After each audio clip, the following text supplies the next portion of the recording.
Hey folks, Lemon02. Going to be doing a Canadian Highlander deck tech and then a couple gameplay sessions with this deck, kind of just showcasing what it's up to.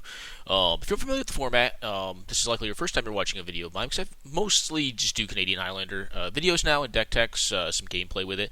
But it is a vintage ban list legal format that has a point system associated with it, such that each deck is only capable of having 10 points. The most powerful cards, or broken cards, more than likely broken cards, throughout Magic's history have been pointed, such that they have a pointing range from 1 to 10. Well, empirically 1 to 7, but like for an independent card. But each deck can have 10.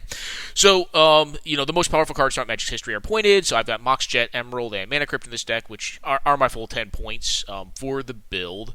And there are a variety of other pointed cards. And if you are interested in actually playing the format and checking out how the format's kind of managed through the point system and what the points are, I'd recommend that you Google Canadian Highlander, and I'll probably put a link down in the comment section if this is your first time watching. But you go to the WordPress for the Canadian Highlander, the Canadian Highlander website.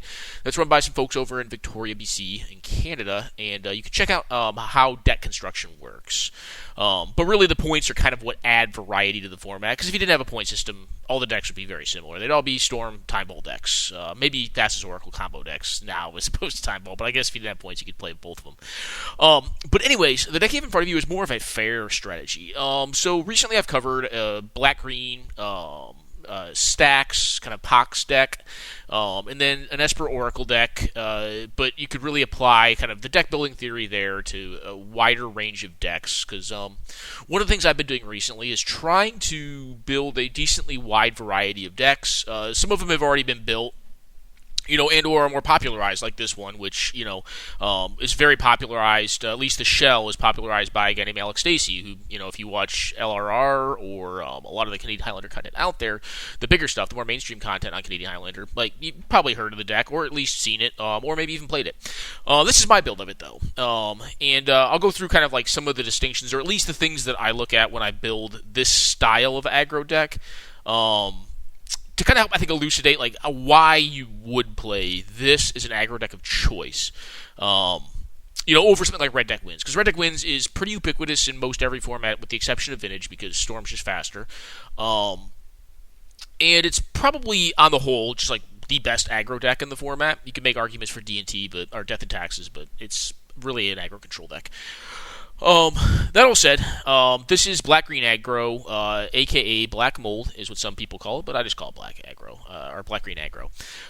I think this build is more heavily slanted towards having a closer to neutral bias. It's still primarily a black deck, but I do believe I am playing more green threats in the deck. But one of the benefits you have, if you watch my earlier stuff, like, you've seen that I played with, like, Sui Black, which is a very aggressive deck, and I think there are many shades of that deck. Like, you can go from, like, just a, full tilt aggressive deck that has Demonic Consultation just to find Black Lotus, to cast a ton of Carnophages, or you can play, a more mid-rangey variant of it, that, is on Mana Crypt, Mox, and maybe Jit, maybe a Strip Mine.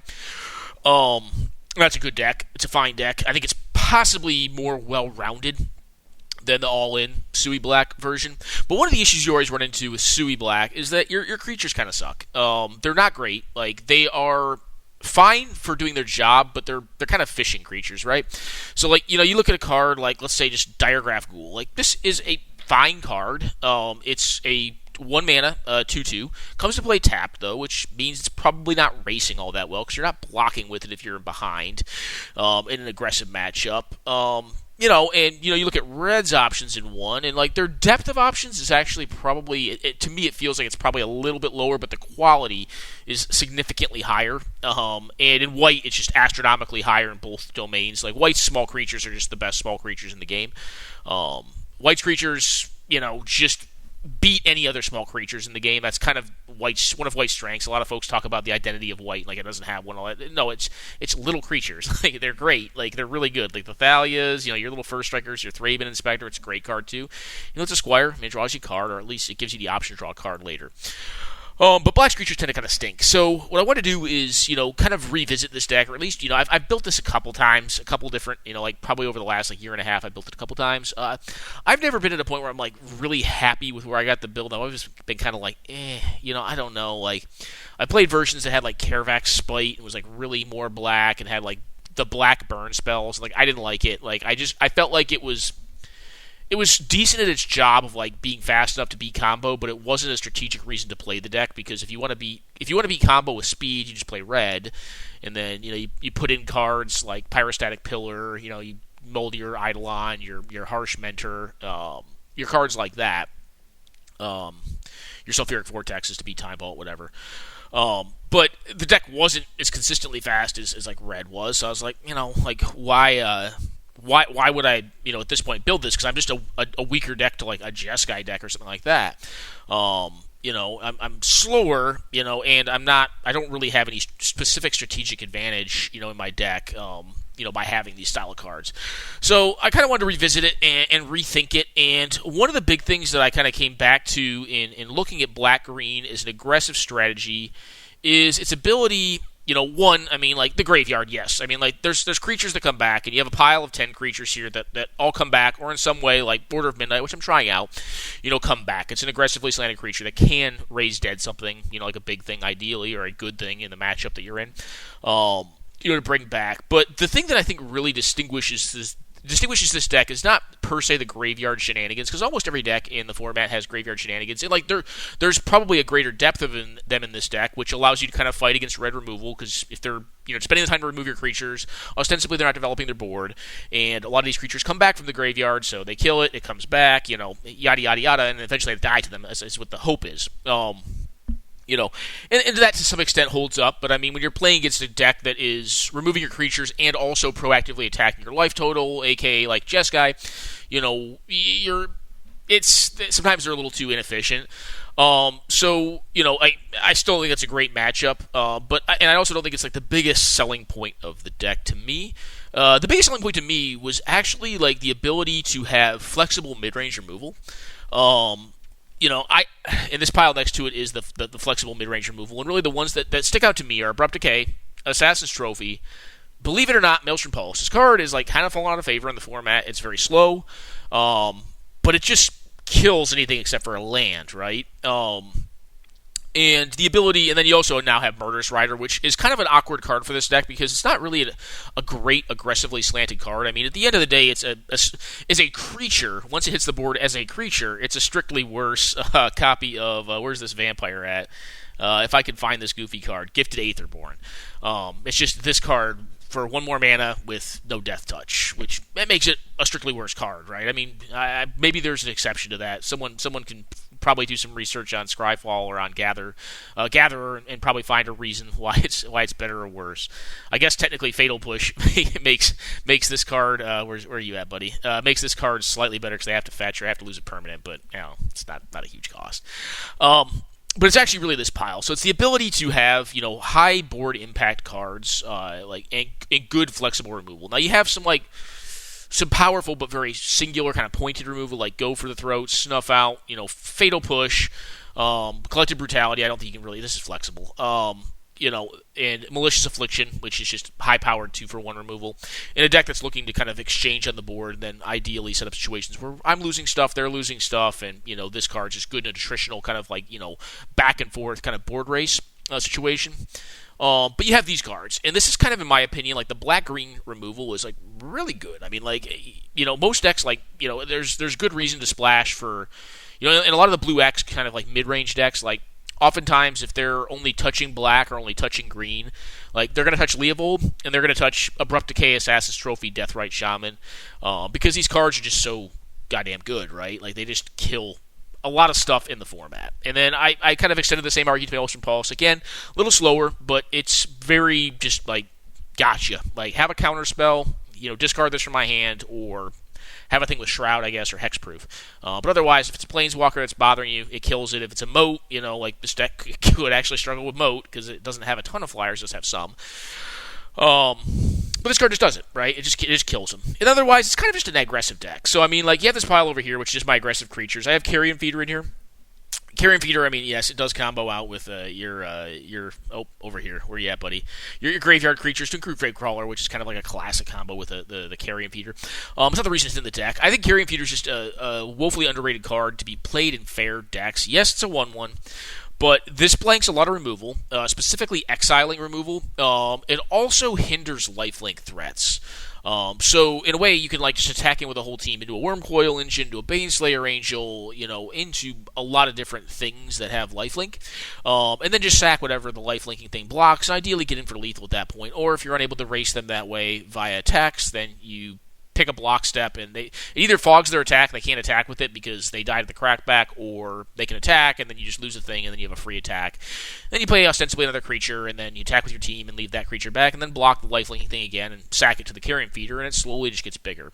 So in a way, this is kind of disruptive, but really it just kind of safeguards these cards over here, like your Vengevines, your Dreg Manglers, your Scrap Heap Scroungers, your stuff that comes back from the bin, whilst making this threat bigger, and it blanks some opposing cards. That's kind of why I like Carrion Feeder. I play it in a lot more fair decks like this. Well, I don't say fair. Like, I think Aristocrats is a fair deck, but like this deck doesn't per se need a sack outlet to do what it operatively does, but this card just, I think, in general templates well against removal in the format and also can support you and kind of the ability to race in matchups. Diagraph Ghoul, sure is a 2/2. Gnarled Scarhide, there's possibly some upside of them not blocking this thing or you putting it on something else, but it's just a 2/1.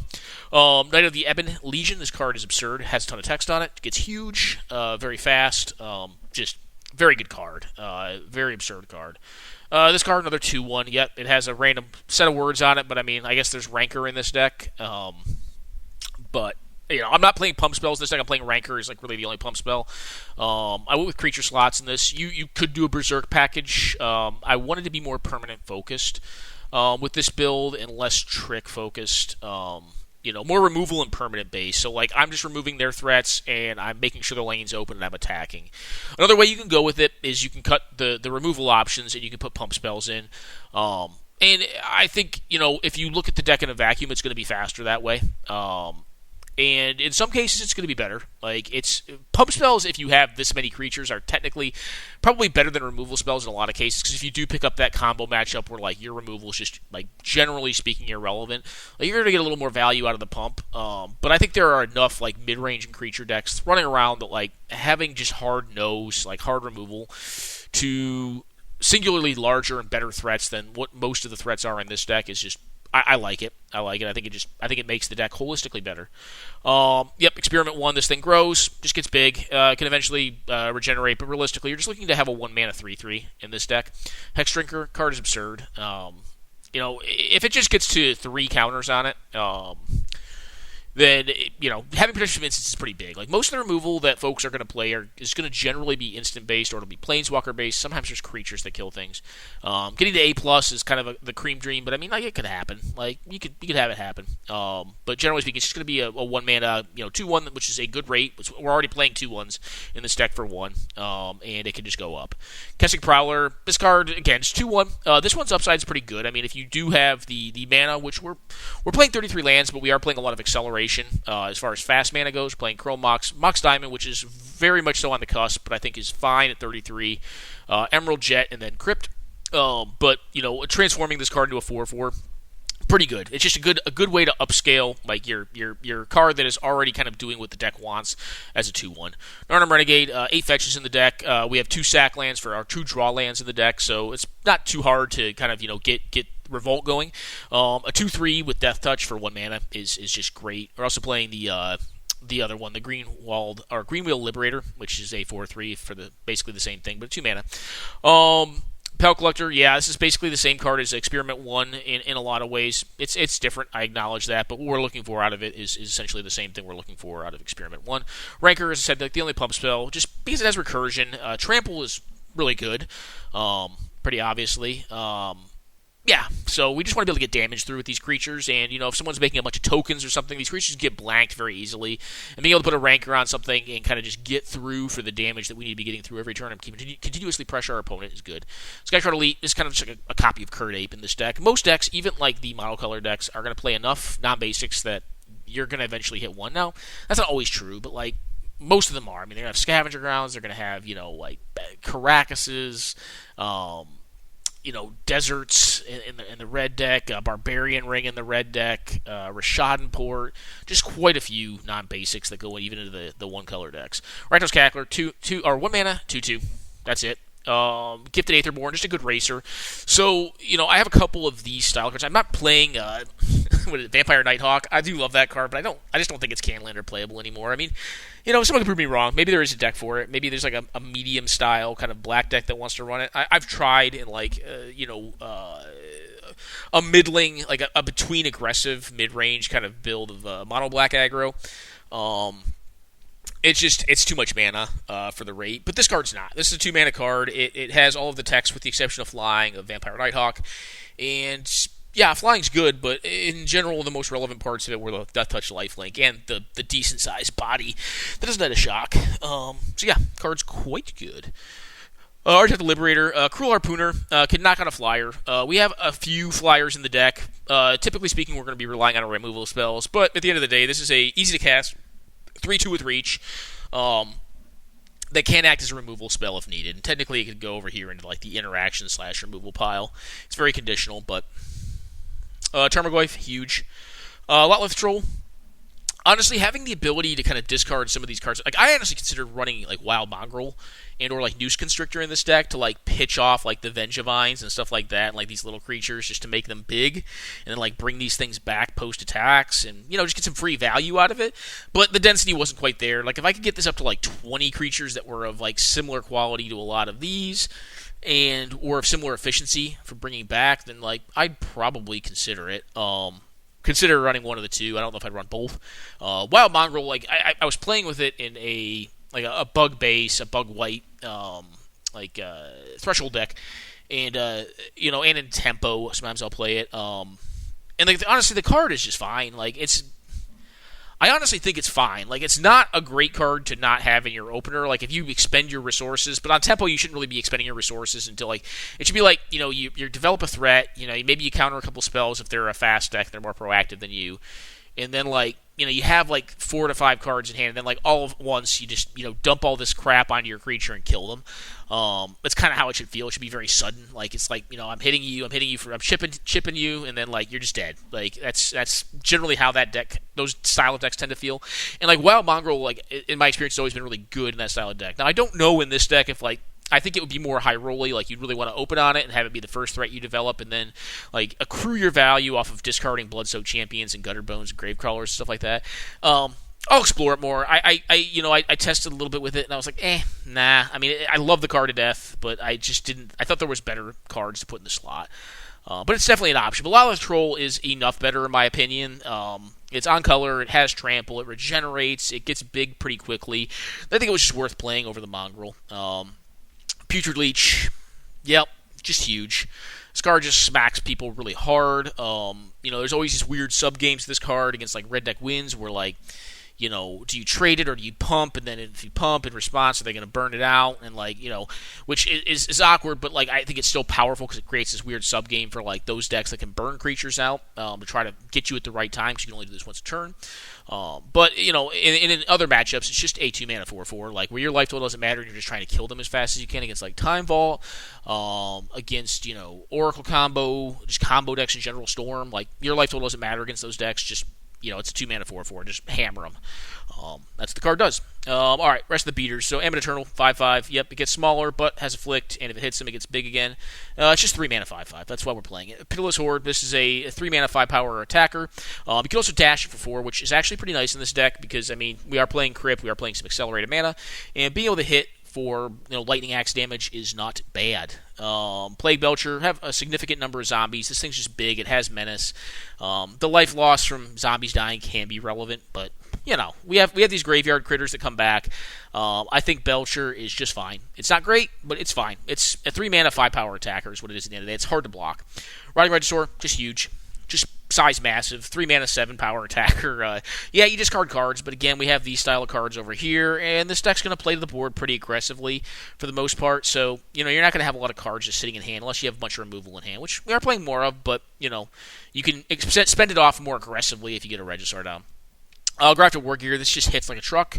They can definitely upclass your creatures significantly against mid-range threats. They drop a Siege Rhino, you put this on a 2/1, and it can kill a Siege Rhino. Like, it can attack into a Siege Rhino and trade with it at a minimum.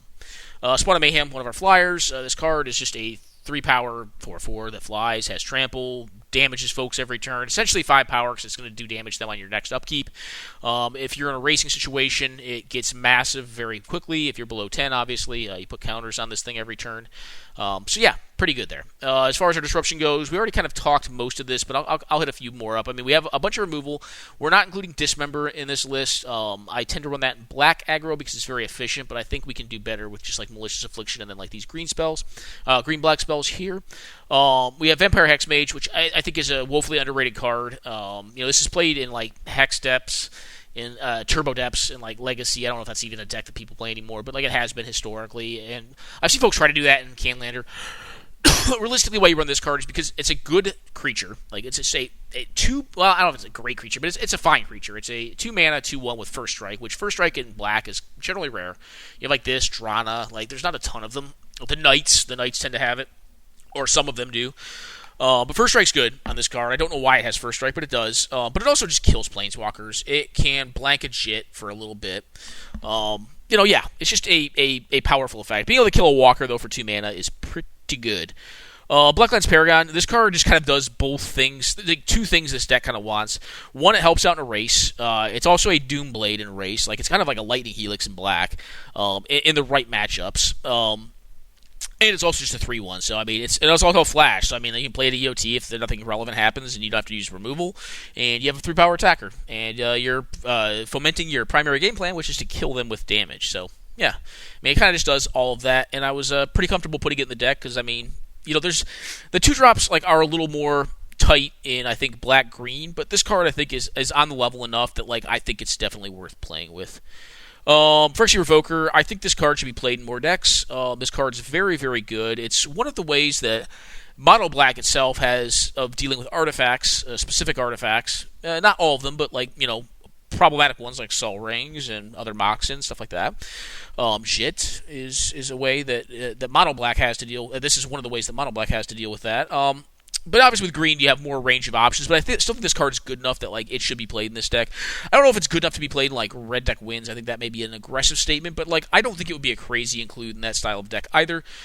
Because sometimes they can also be a little more limited in being able to deal with specific types of permanents, whether it be like survival of the fittest, etc. So yeah, this card is very good, and I think should be played more. Murderous Rider, I already talked this one. A little bit overcosted for what we're looking to do in this deck as far as like the combat goes, but like a high enough quality and a flexible enough card that I think it's definitely worth running in this list. And the same kind of goes for the Flyer that I talked about earlier, my Recursion dummy. Where are you at, buddy? This one, Order of Midnight. Like just these adventure cards are very, very powerful. Like they're 2-for-1s on sticks. And I think the other half on this is good enough. Like a 2/3 lifelinker. Just fine. Maelstrom Pulse, already talked this one. This one may be more contentious, but again, like I kind of think the most relevant aspect of this deck is like how you choose to impact the board.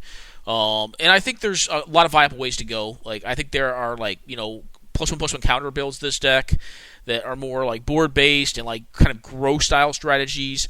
I think there are pump spell varieties of this that like use burn and like berserks and pump spells to kind of get there. And I think there's a version kind of similar to this which like is looking to directly impact the board with point removal spells, flexible point removal spells. And Maelstrom Pulse kind of falls into that realm, and it's just a very flexible answer. A little overcosted by today's standard, but it just still kind of gets things. Questing Beast, this card's absurd. It's a legend, yes, it can get bounced by Karakas, but if their Karakas is tapped and it hits them once and kills a Planeswalker, like, you probably won the game. A lot of damage, hard to block, prevents like stuff like Glacial Chasm from preventing damage, or like a fog effect, whatever. Like, it stops a lot of nonsense. Like, this card just has a lot of words on it. All of them are pretty good, and it's very cheap, and tasty. Rankle. Yep, I don't know if I would play this if I had access to Vindictive Lich on MTGO, but this card's honestly impressed me a lot more than I was initially impressed with it. Just, even though it's a little bit under like power, like 3 power is not a ton, the fact that it has haste, the fact that it flies, the fact that you can attrit their hand and or do damage to them and develop both of your hands, and or just knock their creatures out, like, is really powerful. Especially like if you're in a grindier game where like you have like your Bloodsoaked champs, your grave crawlers, etc., and you can afford to sacrifice creatures and return them because you have excess mana and they're developed, you're developed. And if their deck's not set up to be doing that, like in a racing situation, then they're probably going to just get ground out by it. Yeah. So, moving on to this pile, this is the recursion pile. You have Vengevine, yep. I think I already talked to all these guys. These are just all the cards that you kind of expect to see in this style of deck. Like, this is kind of like one of the hallmarks. I don't think it's the area that, like, has... I think this is pretty canon. I think these cards, for the most part, are fairly canon in this style of deck. I guess you don't have to run them all. I'm not running the other card, the other Born Willow. It's a 3/2 haster for the same mana cost as Dreg Mangler. And if you have 4 or more different types, as Delirium, if you have 4 or more different types of cards in your graveyard, then creatures with 2 power or less cannot block. The card's fairly powerful, but one of the things I found in this deck, just fishing it and like playing around with it, like it's kind of actually hard to get 4 card types, like to manipulate getting Delirium in this deck without like doing significant revision. And that's also why you'll see I'm not playing a card that I really like, but I don't know how playable it is. I try to play it in some decks. Grimflare, which is a 2/2 that, you know, some folks at one point thought was like Tarmogoyf, and it's not quite a Tarmogoyf. It's a good card, but it's yeah. I like it in lands decks and like more mid-rangey builds, but yeah. Yeah, Scrap Heap, good. Relentless Dead, this card could get cut. There are zombies in this deck, so it's fine in that regard. The biggest thing with this is it's a card that's hard to kill. It takes exiling to kill or you to be tapped out, and it can also just randomly bring things back. And it has Menace. Menace is big on this because that means it's actually kind of a relevant combat body. But you could change this card out, maybe go bigger, maybe go more aggressive with it. Bloodghast, yep, just cheap, free in some cases. Order Midnight, like I said, I'm testing this out. I think you could probably go more aggressive with this as well, but it's 2 mana, 2/2 flyer. It's 2/2 that's evasive, right? And it can also just be a Raised Dead, which is just decent equity, I think, depending on when you draw it in the game. It's not going to be... So this card is one of those cards, like, it's decently relevant in the early game, and it's generally going to be pretty relevant if the game's gone long, because it means something probably went wrong and they removed your stuff, and, like, you know, you get this thing and just get your stuff back. The rest of these are just 2/2 or 2/1s that come back from the graveyard under different criteria. And then over here you have the card draw, which this deck, like most decks in Canadian Highlander, has ways of grinding card advantage. You have Rune Raider, which is, I think folks have called Party Bob. It's just a 3/2 that if you've attacked them... if they've lost life this turn... No, if you've attacked. If you've attacked this turn, then you get to draw a card at your EOT. Take damage equal to the card's CMC. Dark Confidant, similar kind of thing, but just a better card. 2/1 for 2. Yep. Glitzy Siphoner, this is just a different variety of Bob. It's a much slower Bob. You only take 1 life loss off the draw with this, but it takes every 2 turns to actually get your draw. But it's a menace creature. Even though it's small, it's hard to block. And it'll get you through some cards. Smuggler's Copter, yep, should probably be played in almost every aggro deck. Skull Clamp, yep, just fine. Castle Lockdwain, I love this card. This card's great. This is a deck that will play very heavily to the board, and you'll play even more so to the board if you have access to this card, and you kind of just go hellbent and then just use Castle Lockdwain to rip through cards. You have the 2 draw lands that are in black. I'm not running the other 2 blue ones that are available. The other 2 green ones that are available. The Horizon Canopy and the Waterlog Grove. I want to say it's the other one. I could be calling the wrong card out, but I think it's Waterlog Grove. I'm not playing those because our green requirement is small enough that I don't think having them over Forest, which are fetchable with our fetch lands, makes the deck more consistent in terms of mana. So, guys, that is this build. Not a ton to talk about in the mana base. The mana base is really just kind of I guess there's a couple things you could talk in it. Like, some varieties of this deck have run, like, Mana Confluence and City of Brass. I don't think you need to do that. I think statistically you can get to a point where like the deck will function well. I do think there's an argument for Undiscovered Paradise because the deck has 2 Revolt cards and it has the Bloodghast, which is good with landfall. You could look at playing Undiscovered Paradise. I am not because I only really had 3 cards and I think did a lot better with it. I guess you have 3 Revolt cards. You have the 2 creatures and then you also have the Fatal Push.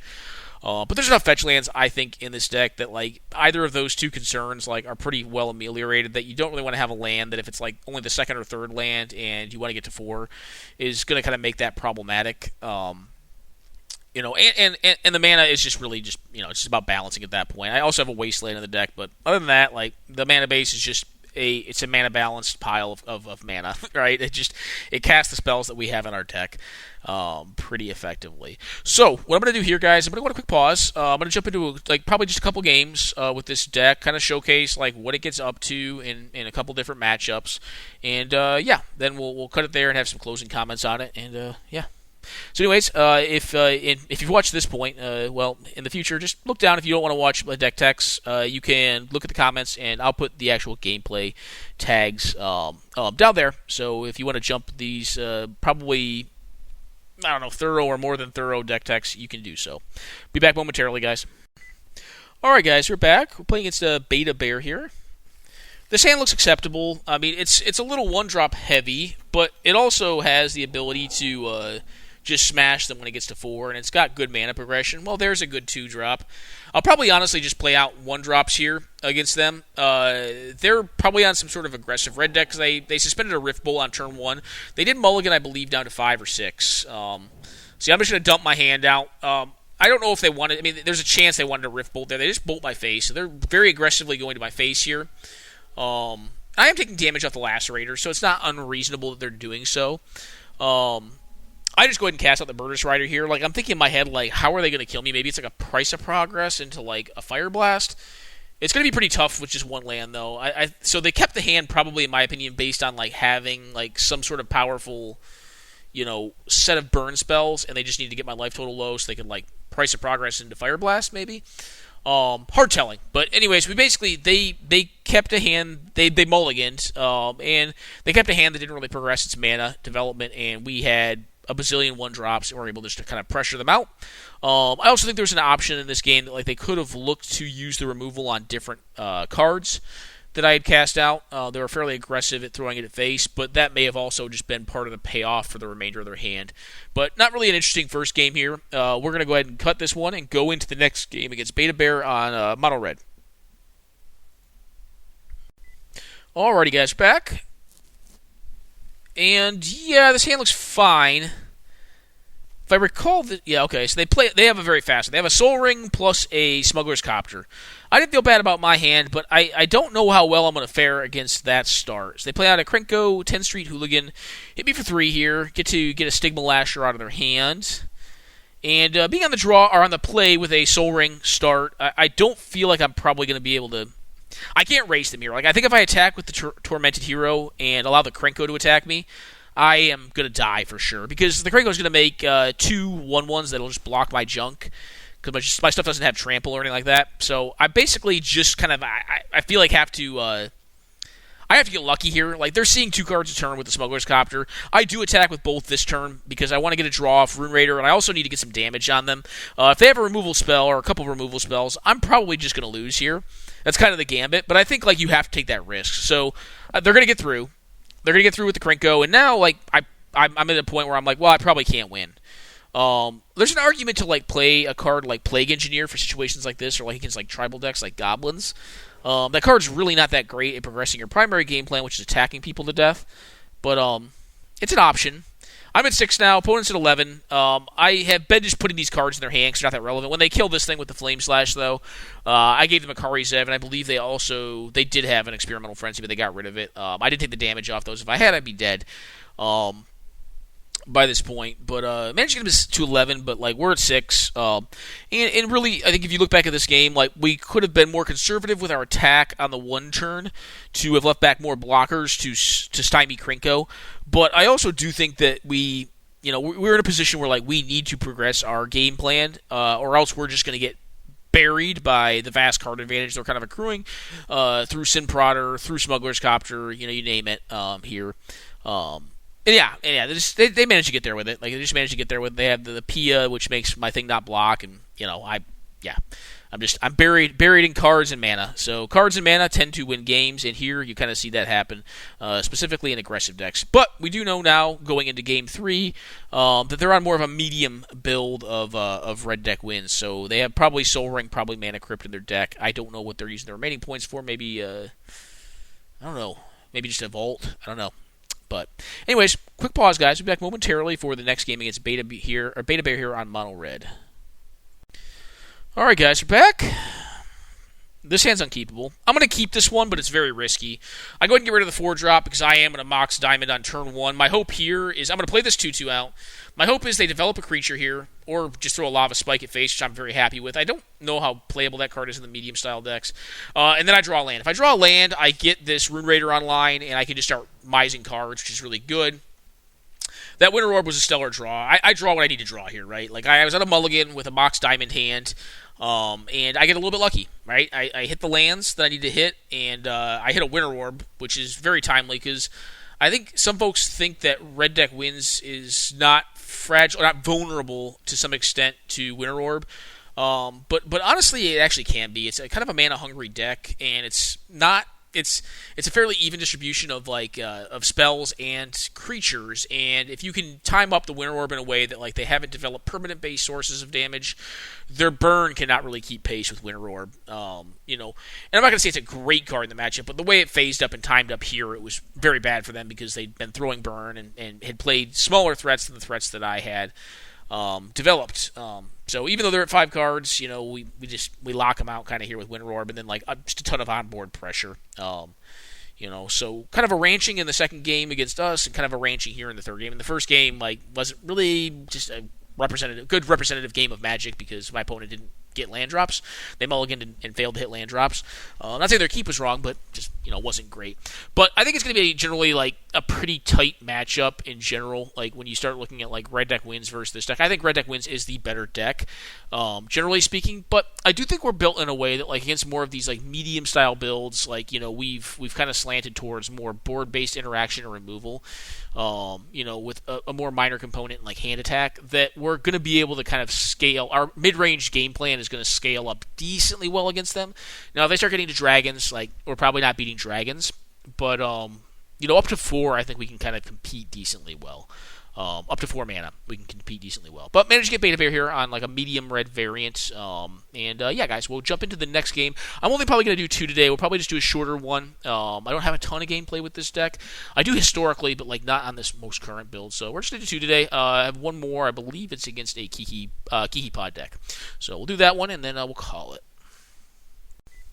Alrighty, guys, we're back, and playing against MTG Roots here. So I know there's a misclick play here, so I'm on the play. I intend on putting Assassin's Trophy under this. For some reason, when I do it, the option to imprint is either doesn't come. It doesn't visually come up, or the no box has shifted or something like that, and I don't get my mana off of it. I wanted to develop 4 power on turn 1. I'm just going to kill that Deathrite Shaman. I'm not going to give them 3 mana on turn 2. They play on a Scavenging Ooze. And now I'm kind of well, I guess in this matchup, maybe I'm glad I didn't get to imprint under my Chrome Mox, because I do want to kill Scavenging Ooze. It's a problematic card for my deck. It's just a good card in general that is definitely worth killing, I think, there. They have an Aether Vial. Right now I'm thinking probably Bant Time Walk combo is what I'm thinking, a Seeker deck. The Eldamri's Call. They find a Sylvan Caryatid, not a Spell Seeker, which is interesting. But I mean, they're really not at mana yet. Spell Seeker combo requires 6 mana to generally go off. I just keep on attacking. I could have opted to go for a Collective Brutality here, but I actually just kind of want to wait, I think. I think removal is going to be really important in this matchup. So I kind of want to hold on to it. They do find the Ephemerate. They try to do it on their main phase. This is pretty aggressive. I just go ahead and go for the throat this thing, and I'm pretty glad I was really patient with this stuff. I didn't really have another target for go for the throat, but I think in my head I was I don't think this Collective Brutality is going to do as much as I need it to do right now. I think I need to wait on it because I think they're a deck that appears like their creatures are going to be very relevant. I mean, you play Eldamri's Call, you're playing this many colors. To me, creature combo is just kind of screaming out at me, specifically of the pod variety. And now we know they're possibly on pod, but they're definitely on. Not definitely, but they are more than likely, overwhelmingly on Time Walk. Going into game 2 is my assumption. It's one of their 7-point cards. We do manage to get him here again. Winter Orb. I love this card, guys. I do think this card is underplayed. I think Death and Taxes get away with it. I don't know if they need it because you have the 2 Armageddons and they're probably a little better. Red deck wins, I don't think, can get away with it, but I think these style of aggro decks are the ones that this is a card that I think you gain in these decks, the non-white, non-red based aggressive decks. I think really should run it more often. The card is essentially Time Walk for your style of deck. Your cards are not going to scale as well as some other decks' cards over time. So how do you continue to keep them relevant? Well, you keep it as basically turn 1 or turn 2 every turn because everyone's lands are tapped down and they're untapping 1 a turn, right? So they're always consistently at turn 1 or turn 2. So yeah, I love this card. It's won me a couple of the games that I've played with this deck so far, and I think it's probably underplayed in these style of strategies. So quick pause, guys. We'll be back momentarily for the next game against MTG Roots on what appears to be a Bant. I'll just call it Bant Ephemerate combo, Ephemeration, whatever you want to call the deck. All right, guys, we're back. Game number 2 against MTG Roots here. This game's just fine. It's got a bazillion 1-drops. The Snuff Out's really like the big pull to me, and then I really like Dryad Militant because I firmly believe they're on Time Vault here. I exposed one of my creatures that can come back. I don't want to expose Dryad Militant yet. I don't think they're just going to explore on turn 2. I'm kind of hoping to draw another black source. If I don't, I don't. That's fine. I'll get my attack in here, see if I can kind of fetch some removal out, because I am planning on playing the Dryad Militant this turn. I think I'm just obliged to, because I can't not develop threats with this deck. If I drawn a black mana source, I probably would have just played that out and played 2 black threats. They cast the Time Walk. The Time Walk gets exiled here, which maybe they didn't know what Dryad Militant specifically does, this interaction. It's pretty bad to get your Time Walk exiled in this matchup, though. It's not. You don't want that to happen. I think I probably should have just attacked with the Dryad Militant here because they've already kind of pitched their Time Walk off. I probably don't care as much about it anymore. Time Walk's the real relevant card that I need to worry about with it. But I don't. That may have been a play mistake on my part. The guy's not a Noble Hierarch, so they have some blockers now. They're going to be able to trade. Now I'm just going to start slamming with my creatures, though. Honestly, it's funny. I still wouldn't mind a land here. I go ahead and slam in there. They block the Militant. They keep the Noble Hierarch around. I just return this card.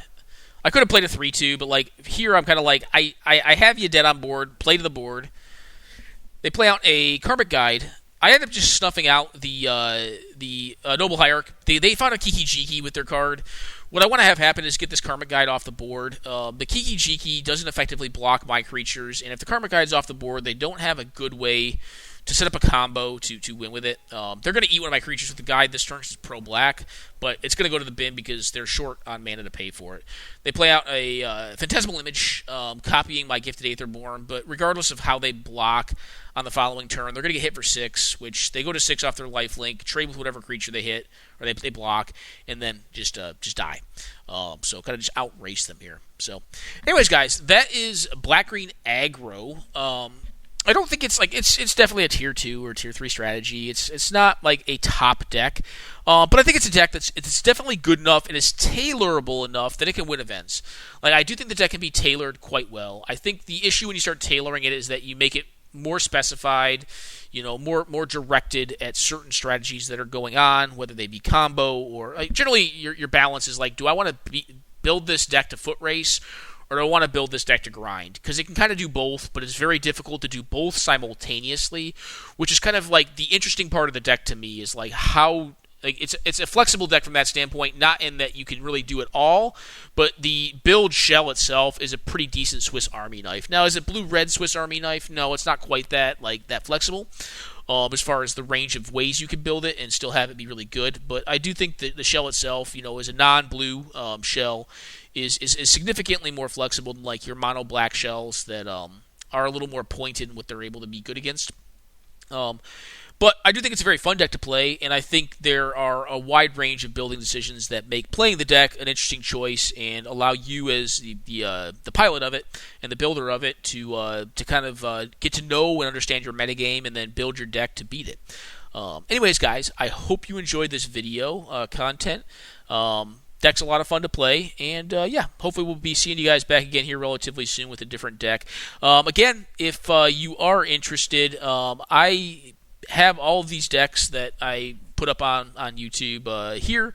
Maybe not some of the older ones, but I have all the recent ones I've done here on my Tapped Out deck folders. This is just deck archetypes. Got about 114 since the world's kind of on fire right now. I've had a little bit of time to put some of these decks together. And, I won't say that all these are tier 1 bruisers that you're just going to take and, demolish a tournament with.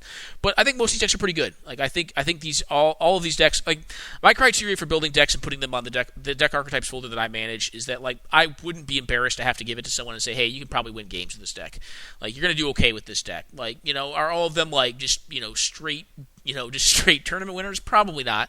You have some more radical builds in here. But it's a fun format, right? And I do firmly believe that all these decks have a shot at winning games. I don't think they're ever not able to win a game, right?